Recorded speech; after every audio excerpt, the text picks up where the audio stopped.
волоске вообще висит. Ему нужен каждый голос. Особенно украинских начальников. Ему нужны эти голоса в ЦК. Все это объяснялось, что там вода идет из Украины. Исторические связи, единый народно-хозяйственный комплекс. Все галиматья. Повод 300-летия красиво. Причина голоса. Личная власть. Не только его, целая группировка была, естественно. Групп товарищей. По Конституции это можно было производить внутри страны перераспределения. А часть территории, по-моему, между Узбекистаном и Казахстаном также передавалась между республиками. Но всегда соблюдалась красивая форма. Снизу народ просит. Местные советы возвращаются, советы областные рассматривают, потом принимают решения, передают в советы республиканские, Верховный Совет и так далее. А здесь, наоборот, все сверху. Решили? Президиум Верховного Совета приняли постановление, все. Мы забыли, что первый секретарь Крымского наркома КПСС подал протест. Ну что вы творите вообще? Был снят с должности, опознан в Москву. Никчемную должность. 16-го заместителя министра сельского хозяйства. Потом не подослал. Возмущались на месте.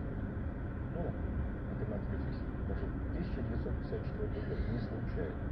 Обращаю ваше на это дело внимание. Так вот, Гетманщина разделилась на левобережную, которая продолжает признавать, что она часть России, и правобережную. Потом правобережную Гетманщину поляки ликвидировали формально, хотя они, честно говоря, не особо слушались. Большей частью правобережная Гетманщина была ориентирована на Османскую империю, получала оттуда поддержку военную, финансовую. Вот так пыталась сохранить какую-то свою самостоятельность.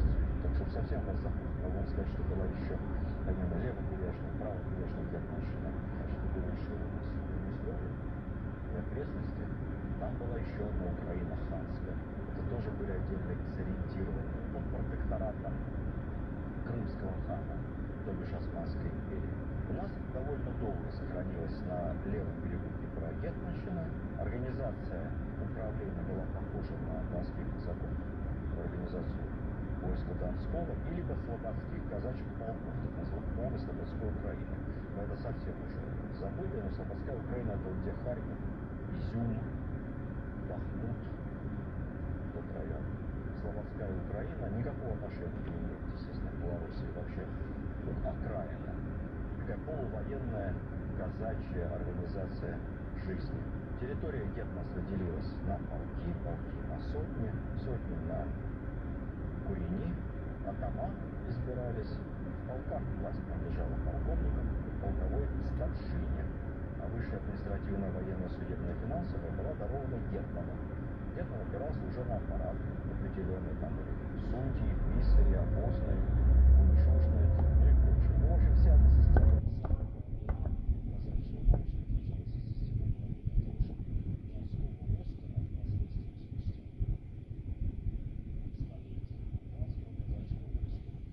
Уральского, Яицкого казачьего войска. Ну, надо сказать, что у донских казаков, например, было больше направлений, у них был еще войсковой дух. У гетмана Запорожского этого не было. Донские казаки подчинялись посольскому приказу, а для гетманства был создан специальный малороссийский приказ, который согласовывал кандидатуру гетмана. Вроде как выборы.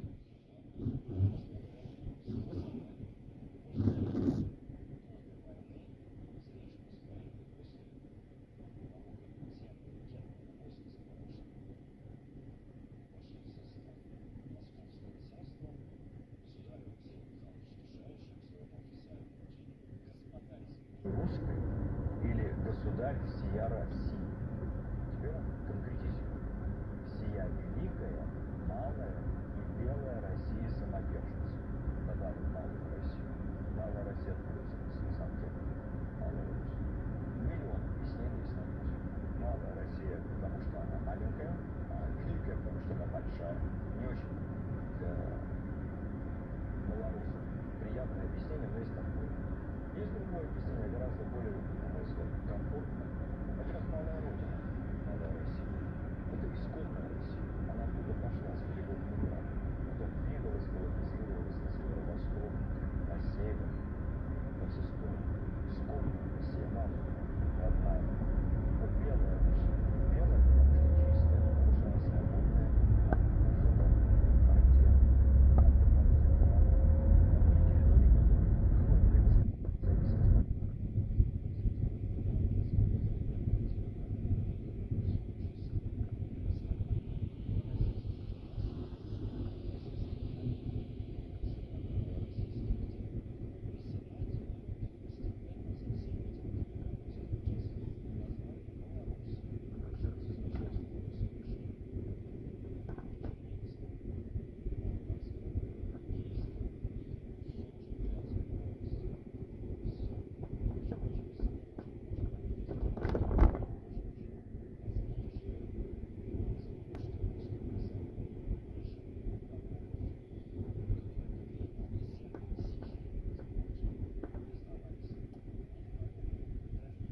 Вначале собрались тысячи нагайцев из некогда Ставропольской губернии. Выяснилось, что, капитан пишет, что османские власти расселили их в самых безлюдных районах, где бедняги страдали от нищеты, голода и болезни. Моя команда, русские офицеры, сбросились кто сколько мог и передали деньги самым нуждающимся. Они нам передали письма в Петербург с мольбами о возвращении, которые я по прибытии передал в соответствующие инстанции. Россия согласилась потом принять нагайцев, обратно мы их уже давали в землю для занятия хлебопашеством и статусом государственных крестьян. Было еще так называемое поле Очаковское, это турецкие владения, которые тоже перешли к нам, примерно в районе современного Приднестровья Молдавии, там от Волги до Днестра, плюс Одесса и Очаков, вот эти части, нынешней Украины, Очаковское поле. Абсолютно безлюдная пустыня. Потемкин сформировал там наместничество, учредил города Николаев, стал разрастаться Очаков, Одесса. Потом эти территории тоже были включены в состав до неприличия разросшейся Малороссийской губернии, и туда тоже в Очаковские поля переселяли кого угодно, молдаван, русских, старообрядцев, туда возвращали старообрядцев.